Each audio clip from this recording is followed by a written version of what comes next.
Okay, so I'd like to welcome Johnny Achi from Arab-Americans for Syria to give us an update on what's going on in Syria.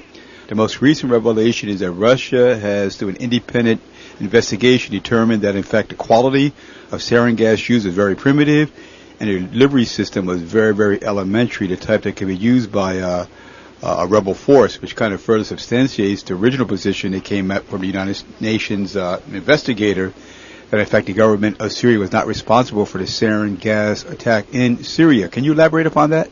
Yes, Ilan. Hi, thanks for having me again on the show. For sure. Yes, the Russian inquiry into the UN, which they submitted yesterday actually, it indicates that it wasn't the army behind the Aleppo attack, but it was the rebels. They showed that it was a kind of a homemade projectile carrying the deadly nerve agent sarin. It's undisputable. And we're talking here about the March 19 attack that happened in Khan al-Assal. More than 30 people died, most of them Syrian army and loyalists to the government. Damascus, at that moment, the government straight away asked for a UN investigation. I was on your show 2 days later, and we spoke about that. And not before March 19, there was never any mention of the U.S. chemical attack mentioned by anyone prior to that attack that took place in Khan al-Assal. Right after the Syrian government requested the probe in UN investigation, that we start hearing, oh yes, there is also some other use we want to investigate at different places. Now, the good thing is today the UN has agreed with the request of the Syrian government, who was allowing them to come in and discuss the claims of chemical weapons. And the reason the U.S. Ambassador Bashar Jafari had requested that, because the Syrian authorities yesterday have discovered in the city of Banias 281 barrels filled with dangerous hazardous chemical materials. These barrels were in a secret storage, an area controlled and monitored by the armed terrorist groups. Mm-hmm. So this is another evidence that actually Damascus now is requesting the UN to come in, and I think that's what's going to happen. Just to remind the listeners that this what's happening in Syria, again, it's a U.S. proxy aggression.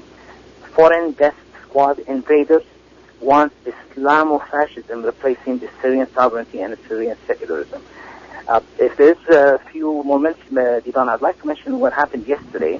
Sure. And how the Western media have picked on the story. It's a strange story. The story says that one of the commanders of the FSA has been killed by one of the commanders of Al-Qaeda. The FSA is the Free Syrian Army, okay, and that's what the United States is trying to call as moderate rebels. Now, we have known about Al-Qaeda, the Free Syrian Army, and they are exactly two faces of the same coin, or two different faces of the same coin. With the United States, most of the headlines, the NBC, on CNN, and the Daily Telegraph, and all the mainstream Western media, they're reading pretty much the same headline, which tells you that, the media war is still going on. It reads, moderate rebels accuse Al-Qaeda groups of murdering commanders. The two things here. Now, they're assuming admitting Al-Qaeda exists, which they have refused to admit for a long time. There have been much bigger commanders assassinated or tried to assassinate before. Riyad Assad, who was the head of the FSA a few months ago, it was an attempted assassination. He's laying now in Turkey with a amputated leg, and nobody talked about it as much as they did today. Today, what they're trying to tell you that now the moderate rebels that they insist. One of the magazines, actually the Telegraph, went as far as saying the largely secular FSA blamed Al-Qaeda-affiliated Nusra Front for the murder of one of their commanders. You talking about the London Telegraph? Yes, the London Telegraph. They had an article called the largely secular FSA. Mm-hmm. The FSA, and they are pretty much back. They're Muslim Brotherhood.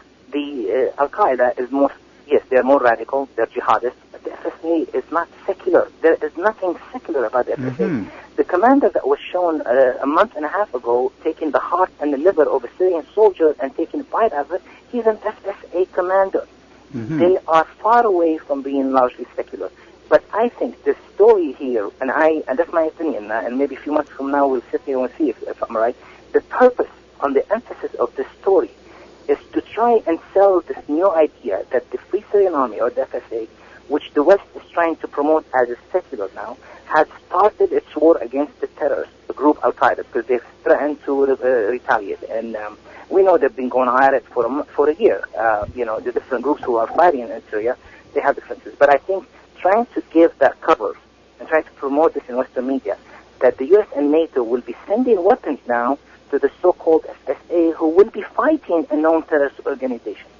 Thus, legitimizing the arming of the Syrian opposition. Mm-hmm. The Nusra Front is finally got defeated on the hand of the FSA. Of course, they're both backed up from the same people. I think Nusra Front did its job, and if it's probably time for it to say, thank you, now step aside, now we need to show that the FSA has defeated you, and they're the most secular, we need to continue to arm them. And for army, emphasize that the arming of this Syrian opposition means the U.S. will be arming again and bidding extremist groups who seek to defeat the United States. Will come back here. They want to defeat our way of life. So the United States Constitution, we spoke about this last week, any use of military force or aiding by President without the explicit consent or authorization of Congress constitutes an impeachable high crime and misdemeanor under Article 2, Section 4 of the Constitution. They should not, we should continue to say no to arming. I thank you, Didan, for coming and showing up on Wednesday. We had a big rally in LA and a similar rally in New York, trying to send a message to Obama. No army for these terrorists. There's no different, whatever you want to call them, FSA, Nusra Front, they are all the same. Islamists who are trying to replace a secular government with an Islamic Khalifa, and the people in Syria, more Syrians, they alone want to decide who rules them. They do not want anybody to tell them, here's the Karzai government we replace for you. Mm-hmm. 40 years of secular Ba'athist party, the ordinary Syrian, have little common with these religious extremists. And we have very fresh memory of the horror the extremist has inflicted next door in post-Saddam Iraq. Mm-hmm. So, it's interesting. Yeah. U.S. News had an article July 11th stating that most Americans want to stay out of the Syrian civil war. 2 in 3 Americans prefer to stay out of the conflict in Syria, according to a recent poll.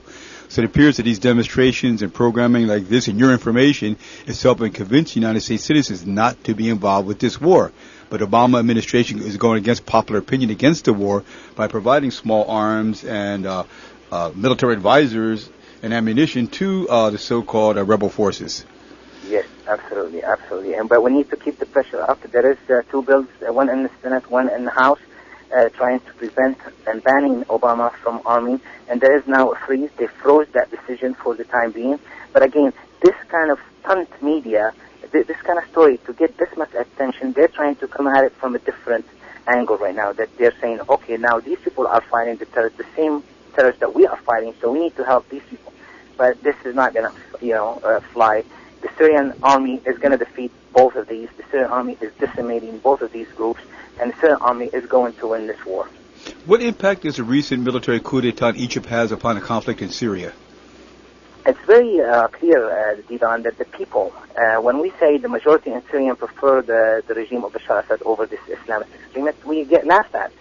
What we saw here in Egypt, by replacing the Mubarak regime with a Muslim Brotherhood regime, and claiming to be actually, a democracy and that people chose this person, within a year, 33 million people went out on the street on June 30th. That's by satellite images. It showed 33 million from an 85 million population, almost 1/3, if not more. Yeah, more. They cannot say no to this dictatorship, no to religious dictatorship. It's the end of Islam, political Islam in the region. Political Islam is trying to take this region backward. You want to be a puppet for the West, you can still do that, but give your people some freedom. This man came and did what Mubarak did in 30 years. He outdid him in less than a year. They took all the freedom. He put the Constitution amendments to everything, give himself control. He made himself a king and made his group, the Muslim Brotherhood, made them that group. And that's something that with the revolution, if we want to call the 25th of January of 2.5 years ago a revolution, that was not what it aimed for. They want a better way of life. I think what just happened here 2 weeks ago in Egypt is a true revolution. It's not a military coup. Military coup means the military today should be ruling. Very clear, after 3 days of millions of people in the streets not going home until this regime is taken down, they asked the help of the army. The army came on and they put it gives people hope that yes, it's the end of political Islam, and hopefully the United States will understand that it's making allies with the wrong side again. You need to be on the side of the people. The people might want to have interest with the United States. We want to be friends with the United States, but let the people choose their leaders and let them go to you because they choose to, not because they have to. And final question, what is the status of the peace talks in Syria between the opposition rebel forces and the government? The last time they met on June 2nd, Lavrov and Kerry, and they decided that it will be at the end of August. And I think because the opposition still have not been able to make up their mind, we've been sitting here waiting for the opposition, which are a bunch of expatriates that's never been to Syria. By the way, just yesterday, the prime minister of this government that doesn't actually, they have prime minister, he resigned. This is maybe the 10th resignation in this coalition, because honestly, they don't. How can you have a government when you don't have a country? They claim to have 50% of the land in Syria under their control. Not one has ever entered. The head, Salim Idris, the new head of the Free Syrian Army, is dealing and wheeling from Turkey. Why aren't you in Syria if you really think it? So there's more resignations. They cannot make up their mind, and I think the United States has given them the final time, which is the end of August. If they cannot decide, is they going to be presented or not, I think we're going to peace talks without them. They don't represent anybody on the ground, and I think Russia and Syria cannot wait any further. Every day that goes on, the suffering of the people in Syria from the sanctions and from the arming of the terrorist groups, it's growing. We need to end it, and I think by the end of August, that would be the deadline. We will go to Geneva too, and hopefully we'll have peace talk and end of this crisis. For the 1/3 of U.S. citizens who support Obama's position on Syria, where can they find further information and give them some clarity on the struggle in Syria? Honestly, I would go to Russia Today for events that concern Syria, and Press TV. Those are the two best TV stations. There's a lot of other, of course, alternative media sources on the internet. Stay on top of things. Don't listen to what mainstream media try and tell you, because they will not tell you the truth. Okay, Johnny Achi from Arab Americans for Syria. Thank you very, very much. Thank you very much, Divan. Take care. Make the sign of peace.